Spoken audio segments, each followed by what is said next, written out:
Você já imaginou um tempo em que ninguém mais falaria da Arca da Aliança, o objeto mais sagrado de Israel, símbolo da presença de Deus, simplesmente deixaria de ser lembrado? Parece impossível, não é? Mas essa foi exatamente a promessa feita pelo Senhor através do profeta Jeremias. Ele anunciou um futuro tão grandioso que até os símbolos mais importantes do passado perderiam a sua função. Jerusalém seria chamada de trono do Senhor. Todas as nações se reuniriam para honrar o seu nome, e até mesmo a antiga divisão entre Judá e Israel deixaria de existir. Esse trecho, registrado em Jeremias capítulo 3, versículos 15 a 18, não é apenas uma profecia distante. Ele fala de restauração, de reconciliação e de uma presença de Deus tão real que dispensa qualquer lembrança do passado. Uma mensagem que atravessa séculos, tocando o povo que vivia o trauma do exílio, mas também apontando diretamente para nós hoje. E é aqui que a nossa reflexão começa. Como entender essa promessa? O que ela significou para o povo de Israel? E o que ela significa para nós, que vivemos na era da nova aliança? Prepare-se, porque nos próximos minutos vamos percorrer juntos uma jornada que vai da ruína do exílio até a esperança do reino eterno de Deus. Agora sim, antes de avançarmos, já peço que você se inscreva no canal e ative o sininho, porque aqui nós mergulhamos em estudos profundos da palavra que fortalecem a fé. Deixe também o seu like, pois isso ajuda muito a espalhar esse conteúdo. E compartilhe nos comentários. Quando você pensa em restauração, qual é a primeira imagem que vem à sua mente? Para entendermos a profundidade da promessa em Jeremias capítulo 3, versículos 15 a 18, precisamos primeiro retornar ao contexto histórico em que ela foi pronunciada. Séculos antes, o povo de Israel havia sido uma nação unida sob a liderança de reis como Saul, Davi e Salomão. No entanto, após a morte de Salomão, por volta do ano 930 a.C., o reino se dividiu em duas partes. O norte passou a ser chamado de Reino de Israel, com capital em Samaria, e o sul ficou conhecido como Reino de Judá, com capital em Jerusalém. Essa ruptura foi causada não apenas por questões políticas, mas sobretudo por uma crise espiritual. A idolatria, a corrupção e a infidelidade para com o Senhor já estavam corroendo os fundamentos da nação. O reino de Israel, ao norte, mergulhou rapidamente em idolatria. Nenhum dos seus reis foi considerado justo diante de Deus. A consequência veio em forma de juízo. No ano 722 a.C., Israel foi conquistado pela Síria e seu povo levado cativo. Já o reino de Judá, embora tivesse alguns reis piedosos como Ezequias e Josias, também sucumbiu ao pecado. No tempo do profeta Jeremias, Judá já estava em acelerada decadência moral e espiritual, e a ameaça do Império Babilônico se aproximava. É nesse cenário que Jeremias é chamado por Deus, por volta do ano 627 a.C., para proclamar uma mensagem dura, mas necessária. Ele denuncia a idolatria, compara o povo a uma esposa infiel que trai o marido e alerta que o juízo é inevitável se não houver arrependimento. Em Jeremias capítulo 3, versículo 8, o Senhor lembra que já havia rejeitado Israel, dando-lhe carta de divórcio por causa de sua infidelidade. Contudo, Judá, vendo a queda de sua irmã, não se arrependeu e continuou em sua obstinação. Apesar disso, em meio às duras palavras de juízo, brilha a misericórdia divina. Em Jeremias capítulo 3, versículo 14, Deus declara: "Convertam-se, filhos rebeldes, porque eu sou Senhor de vocês." Essa chamada ao arrependimento prepara o terreno para a promessa dos versículos 15 a 18, onde o Senhor fala de restauração, de líderes segundo o seu coração, de uma nova forma de experimentar sua presença, de Jerusalém como centro de adoração universal e da união futura entre Judá e Israel. Para o povo que ouvia Jeremias, isso parecia impossível. Estavam prestes a perder a terra, o templo, a cidade santa e até mesmo a identidade como nação. Como imaginar que haveria futuro, que haveria restauração? Mas é exatamente nesse ponto de maior desespero que a palavra profética se ergue como uma tocha de esperança. Deus mostra que, mesmo quando o castigo é inevitável, sua aliança não é esquecida, e ele continua sendo o Deus que promete restaurar, reunir e renovar o seu povo. Essa tensão entre juízo e esperança é a marca do ministério de Jeremias. O mesmo profeta que chora diante das ruínas também anuncia o futuro glorioso de uma nova aliança. E é nesse fio de esperança, lançado em meio à escuridão do exílio, que começamos a trilhar o caminho da promessa de Jeremias capítulo 3, versículos 15 a 18. A primeira promessa que encontramos em Jeremias capítulo 3, versículo 15 é clara e poderosa. Então, darei a vocês governantes conforme minha vontade, que os dirigirão com conhecimento e entendimento. Neste ponto, o Senhor está tratando de um problema profundo que assolava tanto Israel quanto Judá, a falta de líderes fiéis. Os reis muitas vezes governavam em benefício próprio, os sacerdotes corrompiam o culto e os profetas falsos anunciavam paz quando não havia paz. Em vez de apacentarem o povo, eles o exploravam. O resultado foi um rebanho desgarrado, um povo sem direção, vulnerável diante das nações inimigas, distante da vontade de Deus. Quando Deus promete pastores segundo o meu coração, Ele está anunciando uma mudança radical. O termo pastores aqui não se limita a pastores de ovelhas, mas se refere a líderes de forma geral, reis, sacerdotes, mestres da lei, mais tarde, os guias espirituais do povo. Essa promessa envolve não apenas liderança política, mas sobretudo liderança espiritual. O contraste é evidente. Enquanto os líderes infiéis buscavam poder e vantagem pessoal, os pastores segundo o coração de Deus cuidariam do povo com amor, conhecimento e entendimento. Historicamente, podemos ver um cumprimento inicial dessa promessa após o retorno do exílio babilônico, quando Deus levantou homens como Esdras e Neemias. Esdras, descrito em Esdras capítulo 7, versículo 10, era um escriba que se dedicava a estudar, praticar e ensinar a lei do Senhor em Israel. Neemias, por sua vez, liderou a reconstrução dos muros de Jerusalém e promoveu uma reforma espiritual e social. Eles foram exemplos de líderes comprometidos não com sua própria glória, mas com a restauração do povo de Deus. No entanto, o cumprimento pleno dessa promessa só poderia se dar no Messias. E é aqui que encontramos em Jesus Cristo a realização perfeita das palavras de Jeremias. No Evangelho de João, capítulo 10, versículo 11, Jesus declara: Eu sou o bom pastor. O bom pastor dá a sua vida pelas ovelhas. Diferente dos líderes que exploravam o povo, ele veio para servir, cuidar e entregar a vida em favor do rebanho. Ele não apenas conduziu o povo com conhecimento e entendimento, mas com amor sacrificial. Mais adiante, em João capítulo 10, versículo 14, ele reforça: Eu sou o bom pastor, conheço as minhas ovelhas e elas me conhecem. Aqui, vemos um relacionamento íntimo, marcado pelo cuidado pessoal e pela fidelidade. Essa promessa também se estende à liderança da igreja. No livro de Efésios capítulo 4, versículos 11 e 12, o apóstolo Paulo afirma que Cristo concedeu à igreja apóstolos, profetas, evangelistas, pastores e mestres, para preparar os santos para a obra do ministério e para a edificação do corpo de Cristo. Ou seja, até hoje, Deus continua cumprindo essa palavra, levantando líderes segundo seu coração para guiar seu povo. Essa reflexão nos convida a olhar para nossas próprias experiências. Será que temos reconhecido os pastores que Deus levantou para nos conduzir com fidelidade? E mais, estamos orando para que Ele continue levantando homens e mulheres fiéis, comprometidos com a verdade e não com interesses pessoais? O povo de Judá precisava de líderes assim, e nós também precisamos. A promessa de Jeremias capítulo 3, versículo 15 nos aponta, em última instância, para Cristo, o bom pastor, mas também nos lembra da responsabilidade da igreja em buscar líderes que reflitam o coração de Deus. Essa é uma promessa de cuidado, de direção e de esperança. Mesmo quando tudo parece perdido, Deus nunca deixará seu povo sem guia.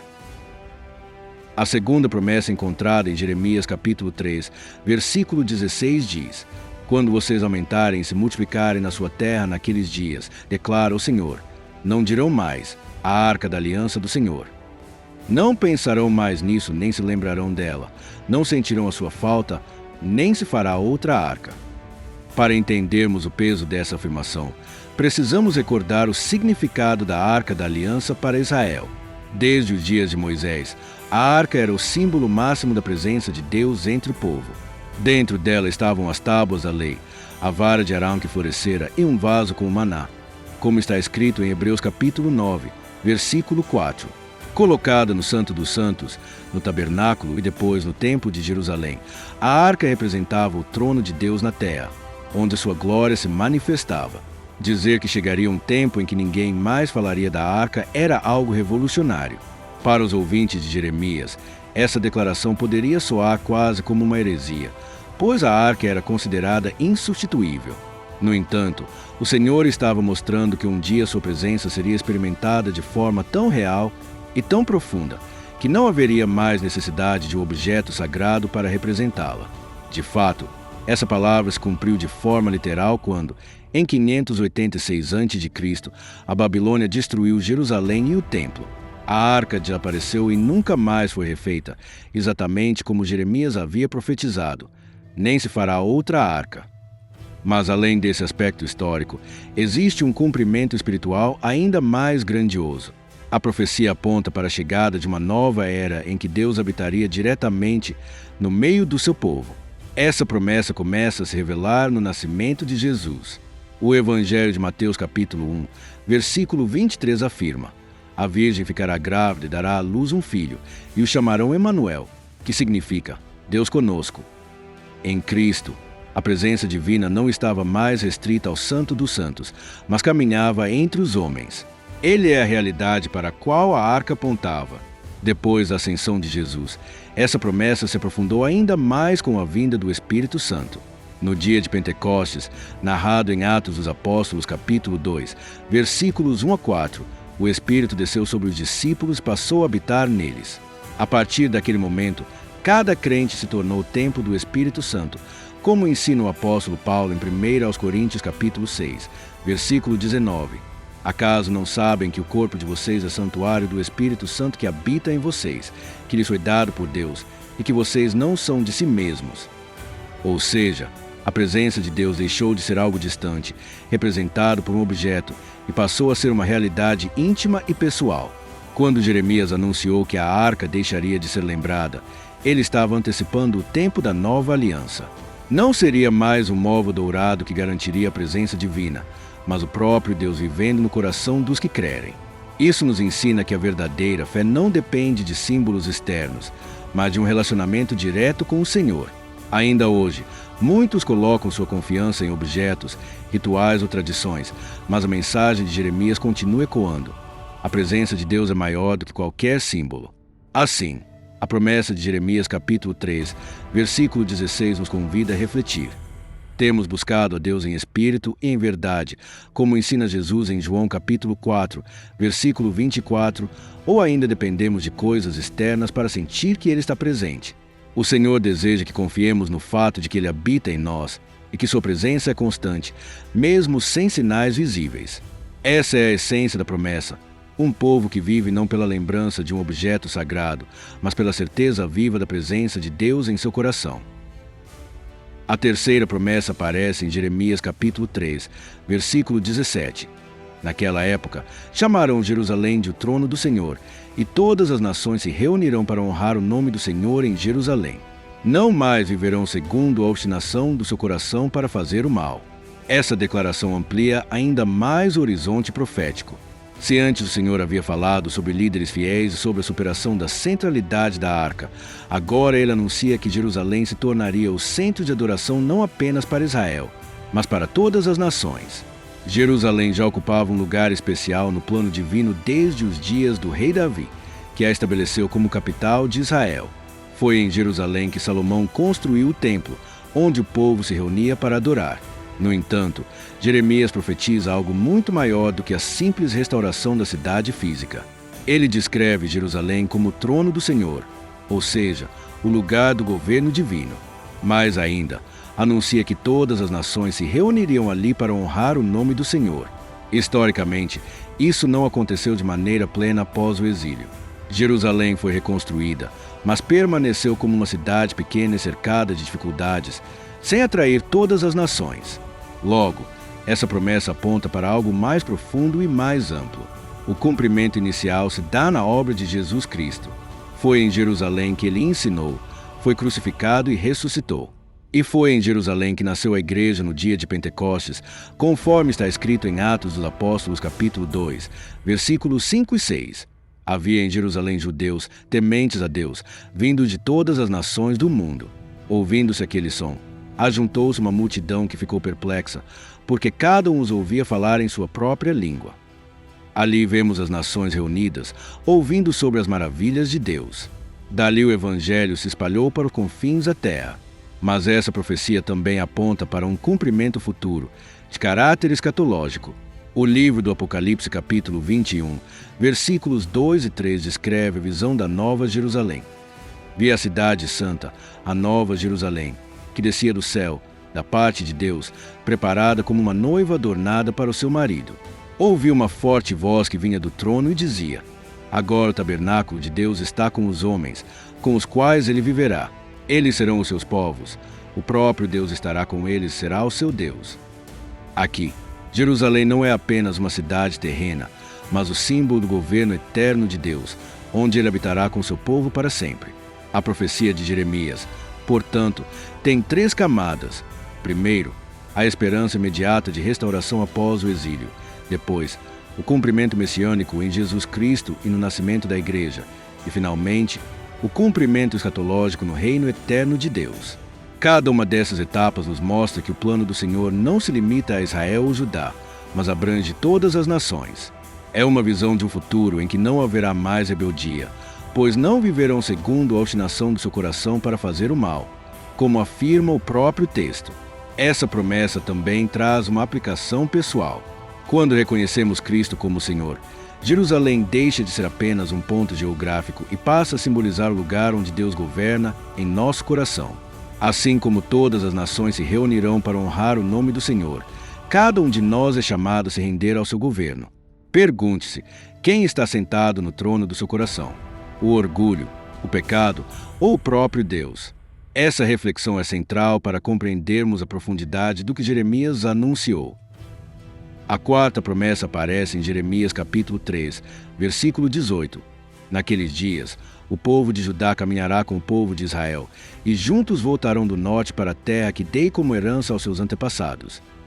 Essa palavra de reconciliação soava como um milagre impossível para os ouvintes de Jeremias. Desde a divisão do reino, após a morte do rei Salomão, Judá e Israel viveram como nações separadas, muitas vezes em conflito aberto. Israel, o reino do norte, havia sido levado cativo pela Síria em 722 a.C. e nunca mais se reorganizou como nação. Já Judá, o reino do sul, estava a caminho do mesmo destino nas mãos da Babilônia. Como imaginar que esses 2 povos voltariam a caminhar juntos? Essa promessa fala de uma restauração, não apenas política, mas espiritual. A referência ao norte simboliza o lugar do cativeiro, tanto da Síria quanto da Babilônia, pois ambos os impérios vinham do norte em relação a Israel. O Senhor está declarando que traria seu povo de volta da terra da dispersão, reunindo aquilo que havia sido dividido. Historicamente, esse processo começou no retorno do exílio, quando os judeus que voltaram da Babilônia passaram a incluir remanescentes das tribos do norte. Depois disso, nunca mais houve um reino de Israel separado. Todos passaram a ser chamados simplesmente de judeus. Mas, assim como nas promessas anteriores, o sentido mais profundo se cumpre em Cristo. No Evangelho de João, capítulo 11, versículo 52, está escrito que Jesus morreria para reunir em um só corpo os filhos de Deus que andavam dispersos. Essa palavra ecoa diretamente a promessa de Jeremias. Deus uniria o que estava fragmentado. O apóstolo Paulo reforça isso em Efésios capítulo 2, versículos 14 a 16, quando declara que Cristo é a nossa paz, pois derrubou a parede de separação que havia entre judeus e gentios, reconciliando ambos em um só corpo por meio da cruz. Assim, a promessa de união de Judá e Israel aponta para a obra redentora de Jesus, que vai além das fronteiras de Israel e inclui todas as nações. Ele faz de todos os que creem, independentemente de origem, um só povo de Deus. Essa visão de reconciliação não se limita ao passado, mas continua sendo atual. Em um mundo marcado por divisões, sejam elas políticas, sociais, étnicas ou familiares, a palavra de Jeremias nos lembra que o Senhor é especialista em restaurar relacionamentos quebrados. A união profetizada em Jeremias capítulo 3, versículo 18 também carrega um simbolismo escatológico. Muitos estudiosos veem nela um anúncio do tempo final, quando Deus reunirá plenamente seu povo de todas as partes do mundo, cumprindo a promessa feita a Abraão em Gênesis capítulo 12, versículo 3, de que todas as famílias da terra seriam abençoadas por meio da sua descendência. Essa é uma visão de unidade universal em Cristo, em que não haverá mais divisões, porque todos reconhecerão o Senhor como Rei. Essa promessa nos convida à reflexão pessoal.